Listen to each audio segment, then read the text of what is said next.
जैसा कि बैंगलोर में दंगे हुए, दिल्ली में दंगे हुए, सेम वैसे ही दंगे स्वीडन में भी हुए। इस चीज़ को कैसे देखते हैं आप?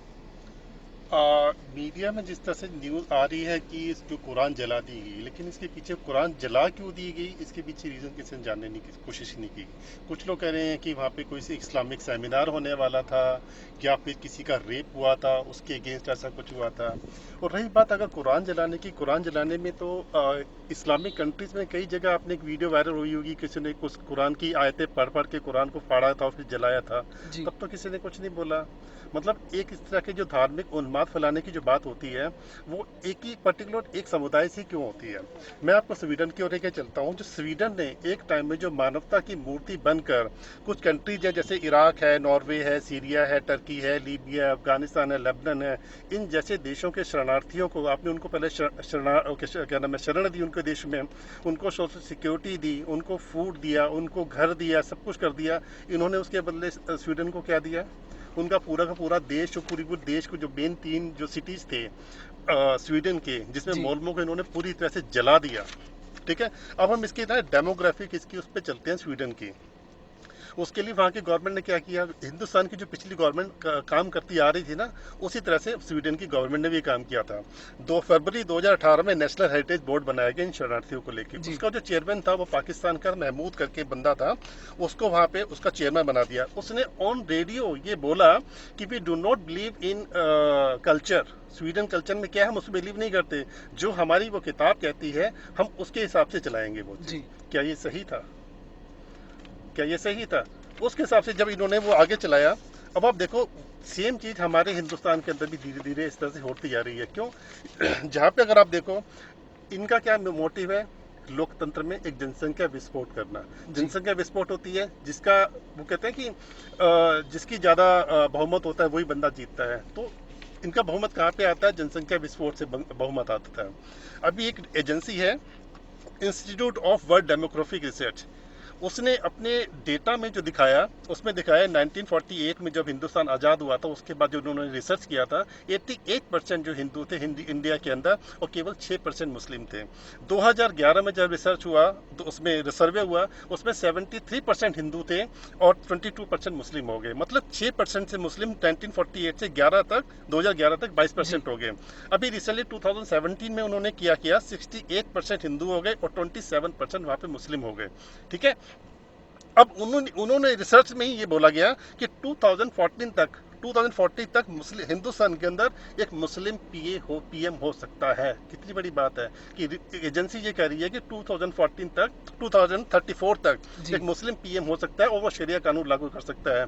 ये डेटा कोई भारत सरकार का नहीं है, ये डेटा मेरा नहीं है, ये उस एजेंसी का डेटा है। जी। और इसी डेटा के ऊपर पाकिस्तान के एक नेशनल चैनल ने भी इस चीज़ को दिखाया गया कि जिस हिसाब से हिंदुस्तान के अंदर मुस्लिम की जनसंख्या बढ़ रही है, उस हिसाब से हो सकता है कि आने वाले समय में एक हिंदुस्तान के अंदर हिंदुस्तान एक मुस्लिम राष्ट्र बन के आ जाए। ये मैं नहीं कह रहा हूँ, अगर आप चाहो तो इसकी रिकॉर्डिंग तक मैं ला के दे सकता हूँ आपको।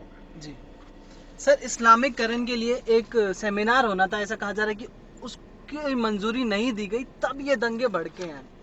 तो मतलब सेमिनार के लिए मना कर दिया तो दंगे हो जाना।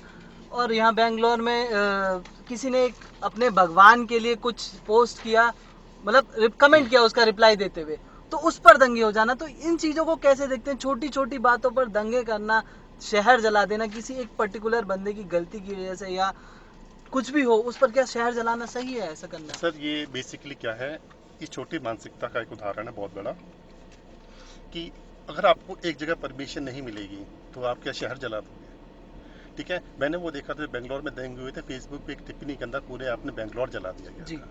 ठीक है। अभी जब हीर खान का जो आपने देखा था केस हुआ था, हीर खान ने हिंदू देवी देवता के ऊपर कितनी अभद्र टिप्पणी की थी। जी। जी। जी। ठीक है। उसके बाद जो सुष्मिता सिन्हा करके एक लेडी थी, जिसने हिंदू धार्मिक पुस्तकों का अपने हर तालिका टिश्यू तीज रोल पे। बना जी। के वो किया था, उसके ऊपर कोई बोला आज तक? कोई नहीं बोला। ठीक है। छोटी छोटी चीज़ों पे ये लोग खुद दंगे बनाते हैं, खुद भड़काते हैं। हिंदू तो फिर भी एक तरह से शांति प्रिय समुदाय का वो है कि वो चुप हो जाता है, चलो कोई बात नहीं। हम उसके हमने हीर खान में भी हमने केवल पुलिस में एफआईआर की, सुष्मिता सिन्हा वाले में भी पुलिस में एफआईआर की, पुलिस उस पर इंक्वायरी कर रही है। क्या अगर आपको परमिशन नहीं मिल रही है वहाँ पे, तो परमिशन ना मिलने की वजह से आप एक शहर को चला दोगे आप? और वो शहर जिसको आप क्या नाम है, शहर ने आपको शरण दी अपने जी यहाँ, आपको सोशल सिक्योरिटी दी, आपको फूड दिया, आपको घर दिया। जी जी जी। और यूरोप का सबसे शांत शहर माना जाता है सर वो। स्वीडन और क्या नाम है इसका, आई डोंट रिमेम्बर। स्वीडन है और दूसरा भी एक और कंट्री है जो बिल्कुल ही टोटल शांत उसमें माना जाता है। इवन उसमें तो मुस्लिम की एंट्री नहीं है उस सिटी के अंदर जी। तो आपकी। स्वीडन में जो मुस्लिम हैं वो सारे शरणार्थी हैं। तो क्या इस चीज़ को देखते हुए इंडिया को भी जल्द से जल्द एनआरसी ले आना चाहिए, और जो लोग यहाँ पर रोहिंग्या का साथ दे रहे थे उस चीज़ के लिए क्या करना चाहिए अब? सर थोड़ी देर पहले मैंने आप इसका जो रिसर्च का जो डेटा मैंने आपको प्रोवाइड कराया था, institute of world demographic research institute, इनका जो डेटा अपने आप में कहता है कि हिंदुस्तान के अंदर जल्दी से जल्दी एनआरसी लागू होना चाहिए। सीएए लागू हुआ, कितनी मारकाट, पूरी पूरी दिल्ली जला दी गई, पूरा दिल्ली को तहस नहस कर दिया गया। इसी तरह एनआरसी लाना बहुत बहुत बहुत ज़रूरी है। अगर ये नहीं आया तो आने वाले टाइम में, अब आप ये देखो, मैंने अभी आपको थोड़ी देर पहले बोला था कि पाकिस्तान का एक नेशनल टीवी पे ये जो डिबेट हो रही है कि क्या जल्दी ही हिंदुस्तान एक इस्लामिक राष्ट्र बनने वाला है। जी ठीक है, मतलब वो अभी से सोच के बैठे हुए हैं कि हिंदुस्तान एक इस्लामिक राष्ट्र बनेगा। जी। सर क्या इन लोगों के लिए इस्लाम इतना कमज़ोर है कि किसी के कुछ बोलने पर, कोई कानून लागू हो जाने पर, या किसी चीज़ की मंजूरी ना मिलने पर तुरंत ये लोग रोडों पर उतर जाते हैं, दंगे फसाद करने लगते हैं? क्या ये लोग इतना कमज़ोर मानते हैं अपने धर्म को? इस्लाम का कमज़ोर है कि नहीं ये तो नहीं पता, लेकिन इनकी सोच बहुत छोटी सोच है। कभी आपने देखा जितने भी जो दंगा करने वाले लोग हैं, जो जब सड़कों पे उतर जाते हैं, इनमें से कितने पढ़े लिखे लोग हैं? हिंदुस्तान के अंदर मैं अभी आपको इसका एग्जांपल दूंगा। अभी वेस्ट बंगाल में एक मुर्शिदाबाद में एक फतवा जारी हुआ था कि भी कोई मुस्लिम जो है बच्चे कंप्यूटर यूज़ ना करें, लैपटॉप यूज़ ना करें, गाने ना सुने, सोशल मीडिया ना देखें और टीवी सीरियल्स वगैरह ना देखें, इन सब चीज़ों के ऊपर। उन सब बातों को सोचकर कभी मुझे हंसी आती है और कभी मुझे दुख भी होता है कि हंसी इस बात पर आती है कि हम 2020 में, मतलब 21वीं सदी में जा रहे हैं और इन फतवाओं को हम फॉलो कर रहे हैं। जी और अभी भी हमें इम्प्लीमेंट किया जा रहा है इन सब चीज़ों के ऊपर, जबरदस्ती फोर्सफुली हमें भेजा जा रहा है। और दुख इस बात का होता है कि उस स्टेट में, वेस्ट बंगाल में, जहाँ से इतने महान शिक्षाविद आते हैं, ईश्वर चंद्र विद्यासागर आते हैं, समाज सुधारक राजा राम मोहन राय आते हैं, जिन्होंने जी सती प्रथा के अगेंस्ट इन्होंने क्या नाम है आवाज़ उठाई थी। जी जी जी स्वामी विवेकानंद आते हैं, जिन्होंने हमारे विश्व पटल पर भारत का मान बढ़ाया, और शिकागो धर्म सम्मेलन में उन्होंने हिंदी में भाषण दिया। और सबसे बड़ी चीज़ है, वहाँ से महान कवि रविंद्रनाथ टैगोर आते हैं कि जी जिन्होंने जनगण मन दिया। और वहाँ पे इस तरह के फतवे जारी हों, गलत है। अभी मोदी जी ने अपना ये बोला था कि मैं चाहता हूँ कि हर मुस्लिम एक हाथ में अगर कुरान लेता है तो दूसरे हाथ में उनके हाथ में लैपटॉप होना चाहिए।